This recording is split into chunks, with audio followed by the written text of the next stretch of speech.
Assalamualaikum warahmatullahi wabarakatuh. Perkenalkan, nama saya Fatur Razak Al-Wahidi dari kelas 11 TTL4. Di sini saya akan menjelaskan tentang fungsi komponen pada AC. 1. Kompresor berfungsi untuk memompa dan mengalirkan refrigeran, yaitu dengan cara menekan refrigeran hingga terjadi kenaikan tekanan udara di kondenser. Kompresor ini termasuk komponen utama atau jantung dari sistem refrigerasi. 2. Kondenser berfungsi sebagai media refrigeran mengalami kondensasi karena membuang kalori ke lingkungan sekitar atau mengubah freon dari gas panas bertekanan tinggi terjadi cairan dingin yang ke udara luar. Kondenser dipasang setelah kompresor dan sebelum liquid receiver. 3. Liquid receiver berfungsi sebagai media penyimpanan cairan freon yang berasal dari kondenser sehingga freon yang mengalir ke liquid line dalam bentuk cair. 4. Filter dryer berfungsi menyaring freon dari kotoran dan mengeringkan freon dengan cara menyerap uap air yang terkandung dalam freon di dalam filter. Area ini terdapat dua bagian yang memiliki fungsinya sendiri, yaitu 1. Silikogel berfungsi sebagai penyerap uap air. 2. Kawat kurso berfungsi sebagai penyaring kotoran. 5. Shake glass berfungsi melihat isi freon dalam sistem dan digunakan untuk melihat apakah freon mengandung uap air atau tidak dengan cara melihat warna yang terdeteksi pada shake glass. 6. Katup ekspansi berfungsi mengatur laju jalan air aliran freon yang masuk ke evaporator dari liquid line sehingga sesuai dengan laju penguapan dari evaporator. Katup ekspansi dibagi dua,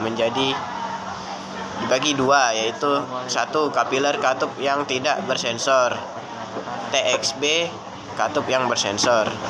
Evaporator berfungsi sebagai media freon mengalami penguapan karena menyerap kalor vivida bahan yang akan diinginkan.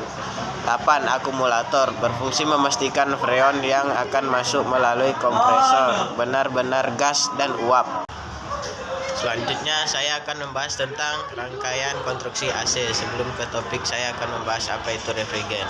Refrigeran adalah zat pendingin yang bersirkulasi di dalam sistem AC. Awalnya kompresor menerima refrigeran dalam bentuk gas bertekanan rendah dari akumulator. Kompresor menekan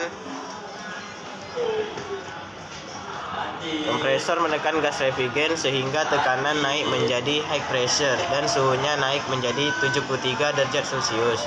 Gas refrigeran bertekanan tinggi dan bersuhu tinggi ini kemudian mengalir ke kondensor. Di kondensor, gas refrigeran melepaskan panasnya ke lingkungan sehingga suhu turun menjadi 45 derajat Celcius.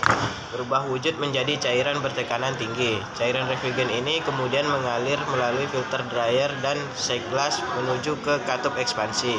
Di katup ekspansi, tekanan refrigeran diturunkan secara drastis. Penurunan tekanan ini menyebabkan sebagian refrigeran mengubah suhunya turun drastis menjadi 7 derajat Celcius. Refrigeran yang kini berupa campuran cair gas bertekanan rendah mengalir ke evaporator. Di evaporator, refrigeran menyerap panas dari udara sekitarnya. Penyerapan panas ini menyebabkan refrigeran berubah wujud sepenuhnya menjadi gas. Gas refrigeran bertekanan rendah dan bersuhu sekitar 11 derajat Celcius kemudian kembali ke akumulator dan masuk kembali ke kompresor untuk memulai siklusnya lagi. Demikian presentasi dari saya. Assalamualaikum warahmatullahi wabarakatuh.